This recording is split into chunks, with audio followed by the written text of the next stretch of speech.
Good morning, good afternoon, good evening, good night, good day to you.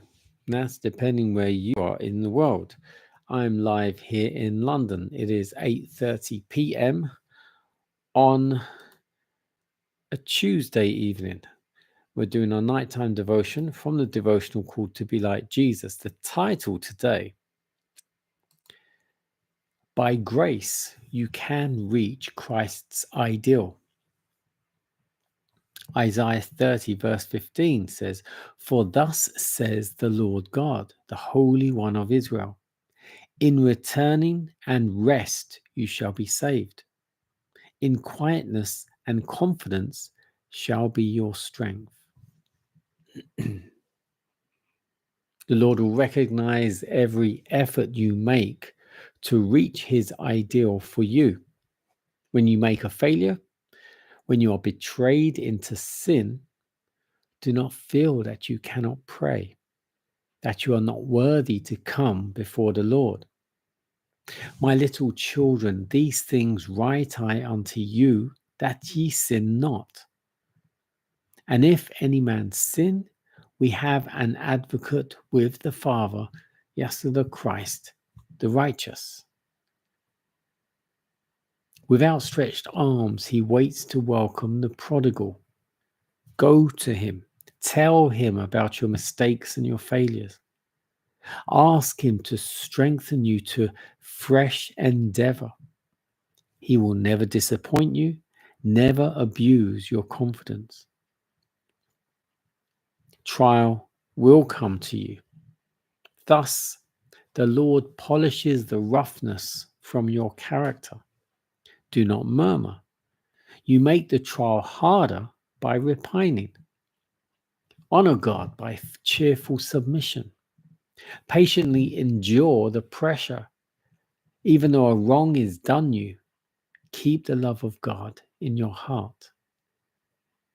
Christ knows the strength of your temptations and the strength of your power to resist. His hand is always stretched out in pitying tenderness to every suffering child.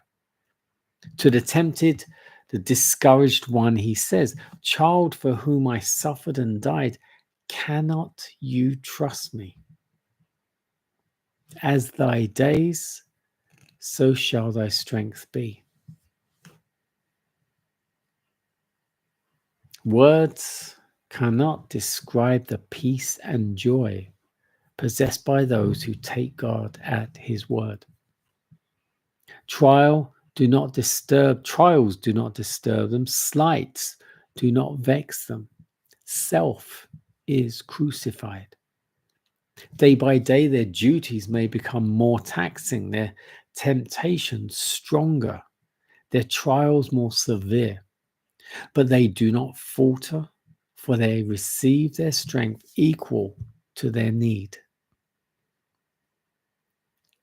Christ has given us no assurance that to attain perfection of character is an easy matter. A noble, all-around character is not inherited. It is not come to us by accident. A noble character is earned by individual effort through the merits and grace of Christ. God gives the talents, the powers of the mind. We form the character. It is formed by hard, stern battles with self. Conflict after conflict must be waged against hereditary tendencies.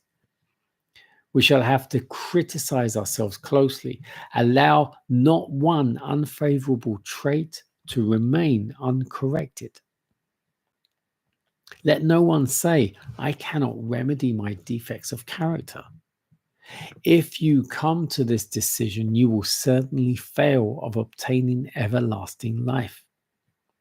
The impossibility lies in your own will. If you will not, then you cannot overcome.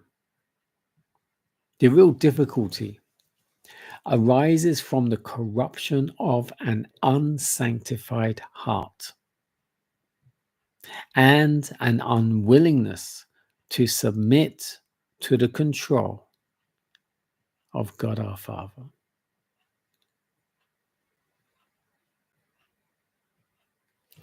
Now,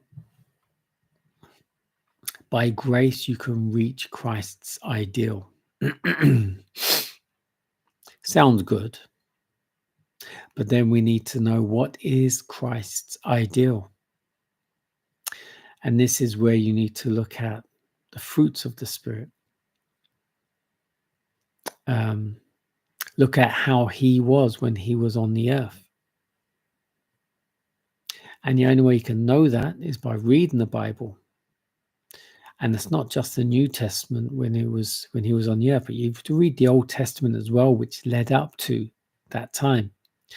And there were many other characters in the Bible, in the Old Testament, that were reflections of him that was to come, the Son, Yasa. Fruits of the Spirit, which is joy, love, charity. There's, I think, 7 of them. Long suffering. And then there's the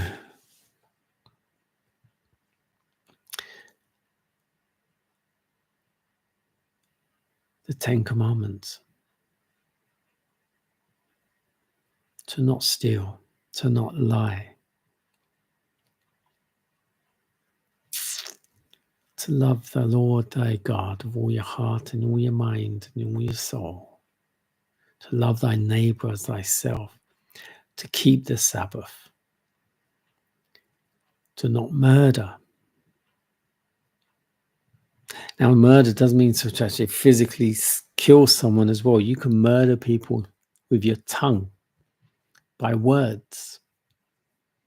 You have to speak with love.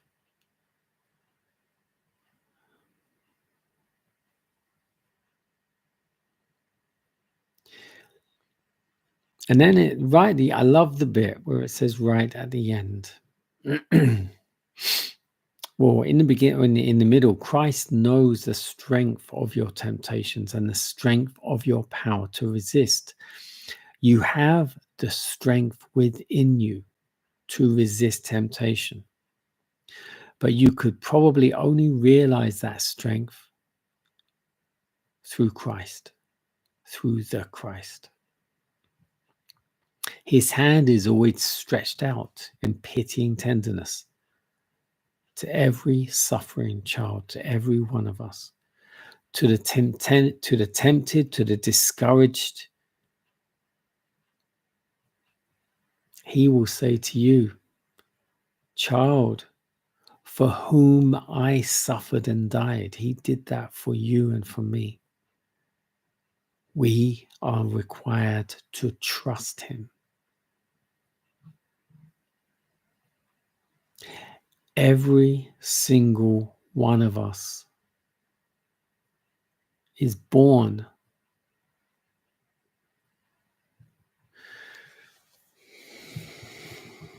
we're all born as we should be, but it's our decisions that we make as we're growing. It's those decisions that define us. Now, that's not to say that it's permanent, because we can change, we can make different decisions, we can alter our decisions, which means we can alter our character. And by altering our character, we can become noble. We can become righteous. But that's only through the grace of the Christ. We make our decisions to follow him. We make our decisions to love. We make our decisions to better ourselves. So there's elements of ourselves we do not like, we change it. And we can. Through my life, I've been able to change various aspects of myself. Now, that's not to say it completely disappears. No. It just means you feed the better self more than you feed the former self. Hopefully in time that does disappear. I don't know. But the more you feed the better self of you, the more you feed the spirit within you, the greater that spirit grows. And that darkness within you diminishes. Let no one say, I cannot remedy my defects of character. If you come to the decision you certainly fail of obtaining everlasting life, you can improve yourself. But before you do that, you need to be able to see a better self. You need to be able to see the defects in your character, the elements of you that you do not like. And then you make decisions and moves to change those elements about yourself. And it said, if you want to be a better business person, you study and hang out with those business people who are what we would expect, what we would consider successful. If you want to be a better person, to be like Christ, you would study his book, the Word. You would be around the better people that you know who do give themselves to the Lord. There's a phrase that says, show me a man's friends and I'll tell you what that man's like. The impossibility lies in your own will. If you will not, then you cannot overcome. You need to have the strength in your character to overcome the defects in your character. And that also is in your heart. How strong is your will, your heart? If you will not, then you cannot overcome. The real difficulty arises from the corruption of your unsanctified heart. The unwillingness to submit your control to God. His will be done. His will be done. Meaning, give your life over to him. Hello, Gina. How are you? God bless you. Thank you for joining. Yeah, Bible truth. The Bible is the truth, every element of it. But then you have to be careful which version of the Bible you would study, because there are so many versions, so many changes in the language. God bless you. Thank you. So many changes in the language. The Old Testament was originally written in the Aramaic and the Hebrew. Now, there's certain aspects of Aramaic and Hebrew that cannot be directly translated to English. And likewise with Greek, the New Testament was written in Greek predominantly. And there's large elements of Greek that cannot be translated directly into English. So you have to pray to study the Bible. So our Father will guide you into his truth through his word. So don't let anyone tell you you cannot learn from the Bible because it was written by man. It was written by man, but inspired by God. A man wrote it, but our Father inspired him to write. So it wasn't the man's words that came out of the pen. It was God's words that would be written down through the pen. God bless you all. God bless you. God bless you, Gina, for listening. Thank you.